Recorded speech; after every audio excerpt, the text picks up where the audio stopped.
Donc, Amandine, cette petite vidéo pour t'expliquer la structure morphologique de ton prénom. J'ai été interrompu, je dois recommencer. J'espère que je vais retrouver le fil de mon raisonnement. Donc, ici, Amandine, qui est composée de 8 lettres. Le chiffre 8 dans la numérologie explique, comme tu le vois, un circuit. Donc, si je prends maintenant ta date de naissance et l'âge que tu as actuellement, pendant 25 ans, tu as tourné dans ce circuit.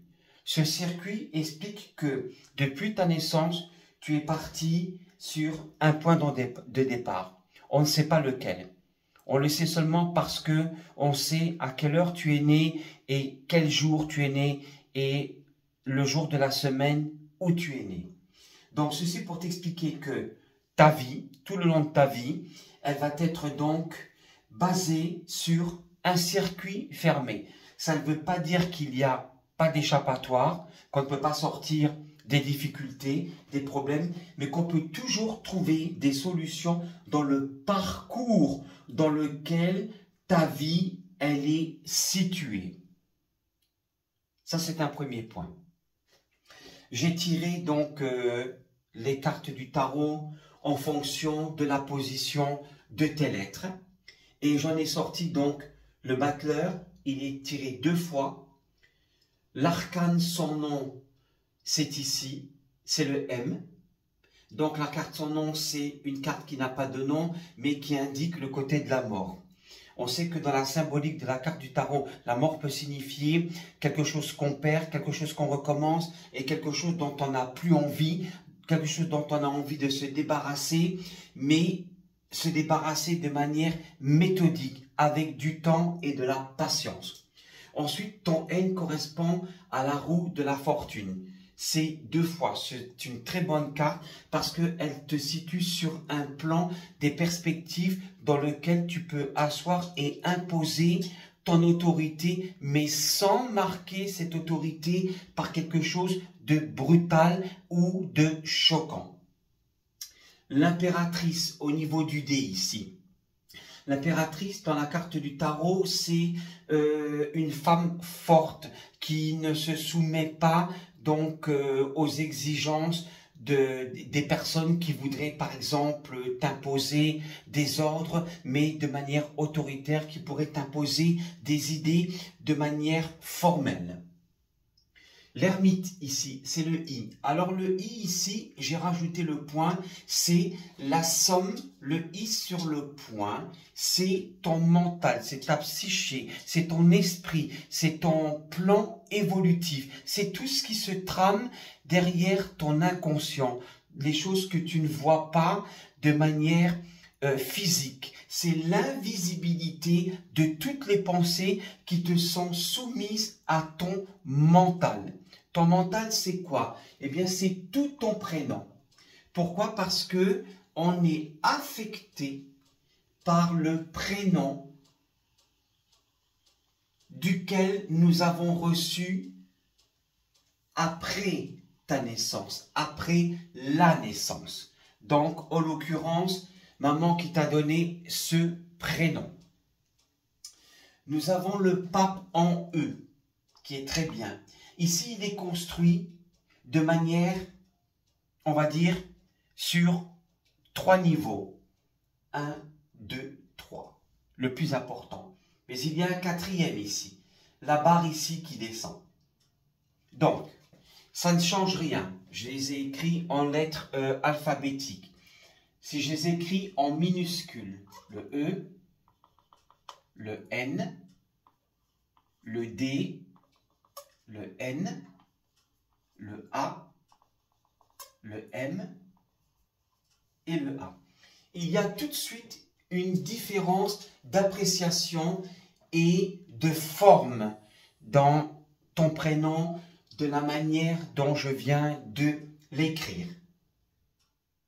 Si maintenant on part de l'idée que j'ai écrit ton prénom en lettres majuscules, ici, on te voit sous 2 aspects. Ici, c'est l'aspect conscient d'Amandine, parce que je l'ai écrit en lettres majuscules. Pourquoi l'aspect conscient d'Amandine? C'est parce que c'est tout ce qui pivote dans le domaine du visible, dans le domaine du palpable, dans le domaine des possibilités du changement. Ça veut dire que dans la structure des lettres, tu es une personne, tu as une personnalité qui a envie et qui va construire ton avenir, le tien, sur des bases solides. Tu vas cimenter tes relations futures. Tu vas démanteler les relations que tu as avec les personnes qui te sont proches, la famille, le travail et l'amitié. Ce sont ces trois préoccupations qui vont dominer tes choix dans la vie. Si je reprends l'aspect de ton prénom en petites lettres, c'est ton inconscient. C'est ce qu'il y a caché derrière ta personnalité qui est visible, qui est palpable. C'est l'Amandine qu'on voit dans tous ses aspects. Inclut ton caractère, tes décisions, ta manière de parler, ta manière de penser, ta manière de t'imposer et aussi ta manière de dire que tu as les armes pour te défendre contre certaines difficultés, contre une certaine problématique, contre une certaine, je dirais, anomalie de la vie qui est systémique, dans le sens que, quand je dis systémique, que ça revient toujours à des moments cycliques, à des périodes clés. Parfois, tu ne t'en aperçois pas parce que cette dualité inconsciente qui est cachée dans la grandeur d'Amandine, eh bien, tu écrases les possibilités que tu as, les possibilités que tu peux mettre en avant pour t'imposer et de démontrer exactement ce qui se trame entre cette dualité. Et ce qu'il y a entre cette dualité, en fait, ce sont les aspects psycho-émotionnels qui sont reliés aux cartes du tarot de Marseille. Si je prends le battleur ici, je vais te la montrer. Ici, on voit un personnage. Ce personnage explique que tu as, comme je te l'ai dit, je le répète, tous les moyens en ta possession pour avancer dans la vie, pour formuler des demandes, pour adhérer à des demandes, pour adhérer à des attentes qui sont encore latentes, mais qui sont en construction. L'arcane sans nom. Donc, la carte numéro 13, la carte de la mort. Donc, pour l'instant, tu stagnes. Tu as l'impression que tu stagnes depuis environ 3 ans, 4 ans, à peu près sur des aspects ou des idées ou sur le fait que tu penses qu'on t'a ralenti, on t'a mis des bâtons dans les roues, on ne veut pas que tu avances. Ce n'est pas par jalousie, il n'y a pas du tout de jalousie, il n'y a pas d'animosité. Donc le fait que tu as été ralenti, mais c'est que tu as plutôt investi de l'énergie, de l'argent et matériellement pour le bien des autres au lieu de penser à ton bien-être. Donc, cette carte te représente comme une personne qui s'est vidée, qui s'est dévêtue pour aider les autres. On peut dire d'une manière commune, voilà, tu as donné ta chemise au lieu de la garder pour toi, mais on ne t'a pas rendu l'équivalent à des moments où tu en avais le plus besoin. La roue de fortune qui concerne la lettre N. Si je l'associe à ta lettre, c'est tu es toujours au-devant des événements, des choses dont tu as envie de voir se construire, se façonner, mais par moments, tu mets la charrue avant les bœufs. Les bœufs tirent la charrue.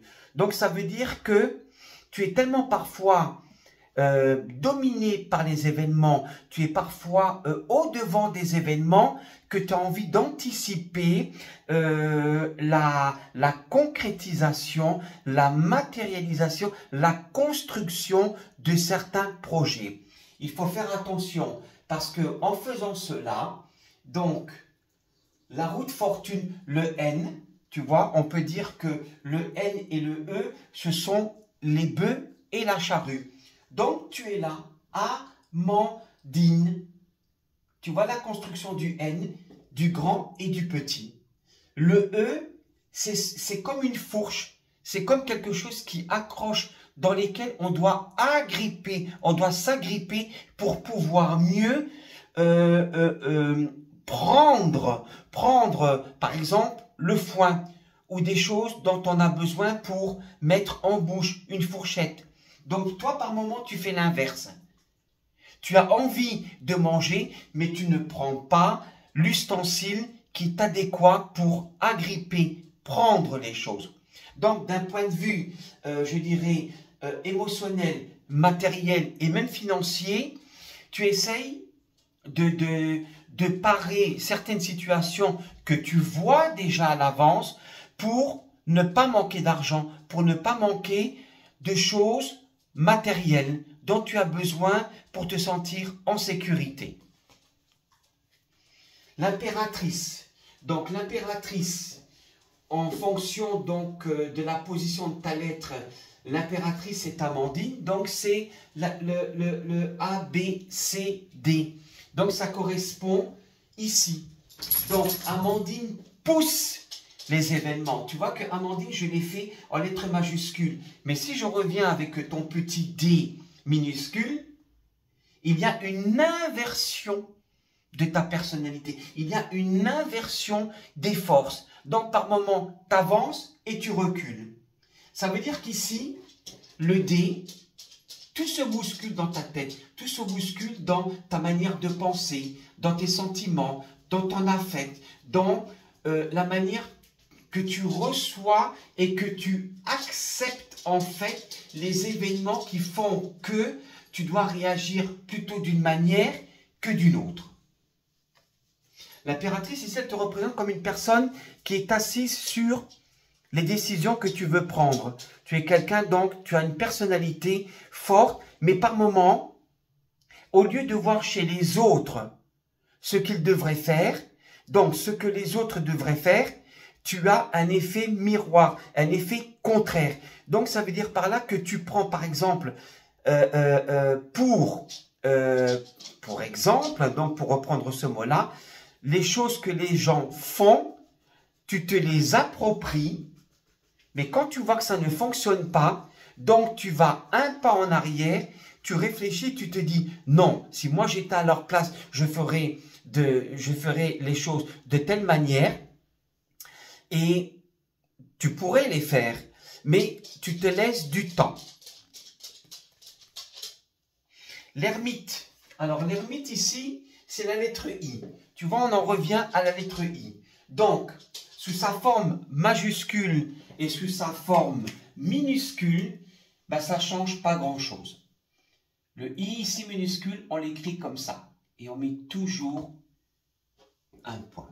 Donc, en opposition, en dualité avec le I majuscule et le I minuscule, tu es toujours en contradiction avec toi-même. Même si tu sais que tu as commis ou que tu vas commettre une erreur. Donc cette erreur, il ne faut pas la considérer comme une maladresse qui est irréparable ou une maladresse dans laquelle on ne peut pas revenir en arrière pour corriger. Ce qui t'avantage ici, c'est les deux petits crochets du I ici. Voilà, les deux petits crochets du I. Donc le D, comme je disais, dans sa forme majuscule, elle pousse les projets d'Amandine, elle pousse ton subconscient, les idées qui sont dans ton subconscient, qui germent quelque part dans ton esprit, mais dont tu ne sais pas encore aller puiser. Tu sais y aller, mais tu ne sais pas retirer le potentiel des possibilités.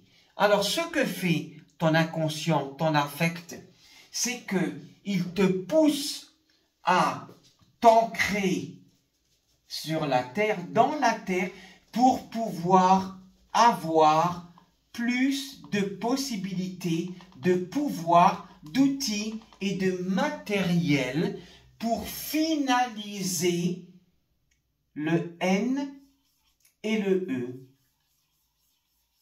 Faire avancer la charrue en mettant les bœufs devant. Le pape. Alors ici, je te l'ai sorti en E. Donc, effectivement, ça tombe très bien parce que le E chez toi, en finalité, avec le A. Donc, A. Attends, je vais prendre un feutre plus gros. Je l'ai mis ici.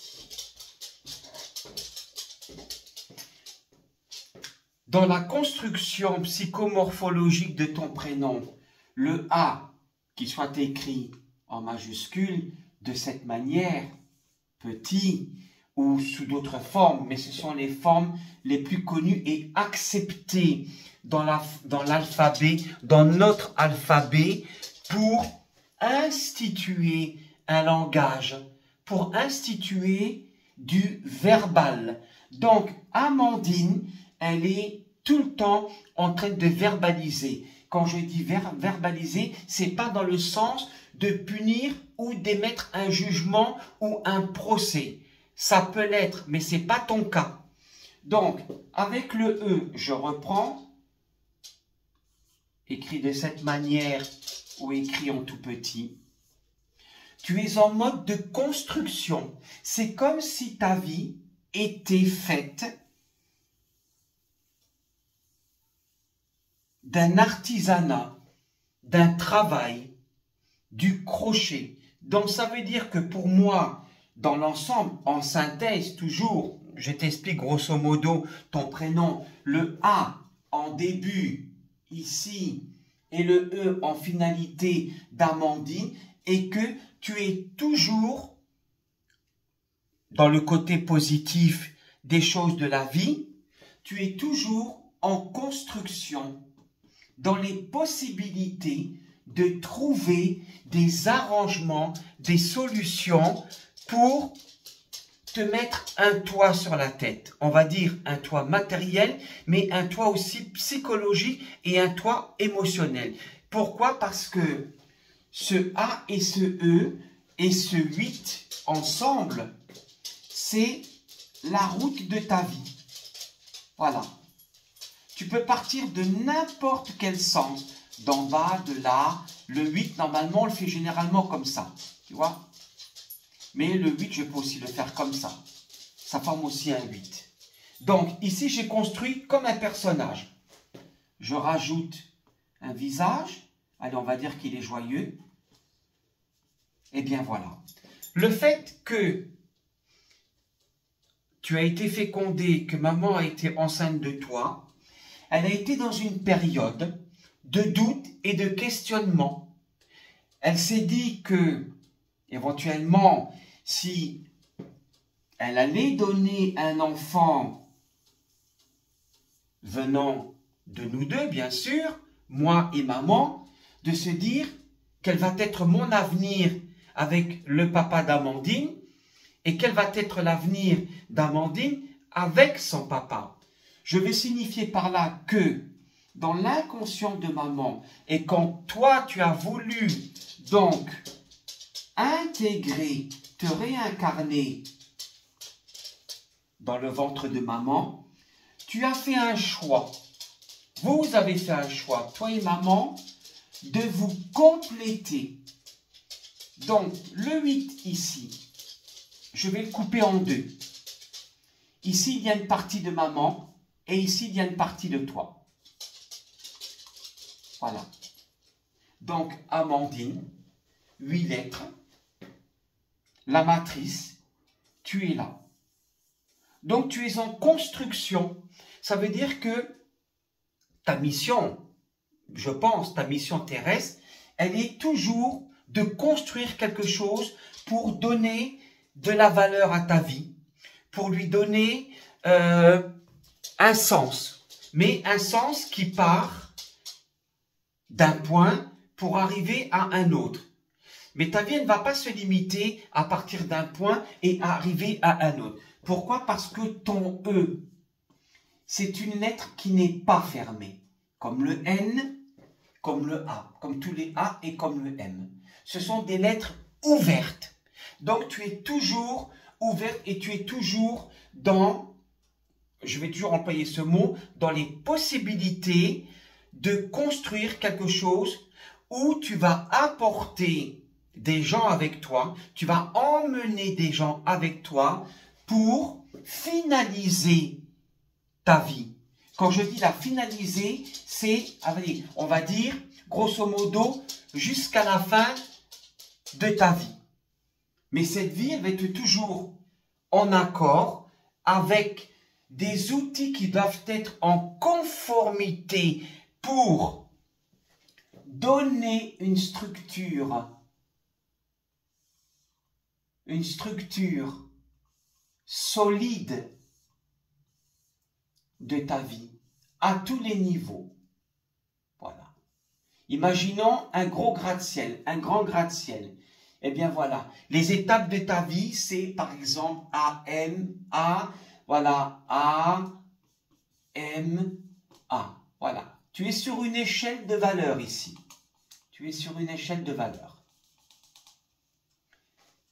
Maintenant que tu as 25 ans, cette échelle de valeur, elle va prendre de l'ampleur, elle va s'augmenter, elle va s'étirer en prenant le N, le D, I, N, E et ainsi de suite. Et le E, c'est le sommet de ta vie. Mais le sommet de ta vie, elle ne s'arrête pas avec ta fin de vie. Le sommet de ta vie, ça veut dire que tu seras une femme accomplie, je dirais, entre tes 40 et tes 45 ans. Donc, une fois que tu seras accompli entre tes 40 et 45 ans, ça dépend si tu vas brûler les étapes ou si tu vas vouloir accélérer des événements de ta vie parce qu'on a encore le libre arbitre. Donc, tu pourras recommencer à revenir du point final qui est le E à Amandine. Et recommencer une nouvelle vie. Ça, l'avenir nous dira ce que tu vas en faire donc de tes prochaines années après tes 45 ans. Donc, tu vas revenir dans le cycle de cette boucle. Mais alors, ce que tu auras appris de ta vie par les expériences, qu'elles soient négatives ou positives, c'est que tu devras, quand toi ici, à ton tour, tu deviendras maman et que tu auras des enfants dans l'âge de l'adolescence, de leur expliquer, de parler avec tes enfants. Et tes enfants auront besoin de discuter avec toi. Il faudra toujours que tu sois dans le dialogue et dans l'échange. Donc, si tu as des questions, tu reviens vers moi.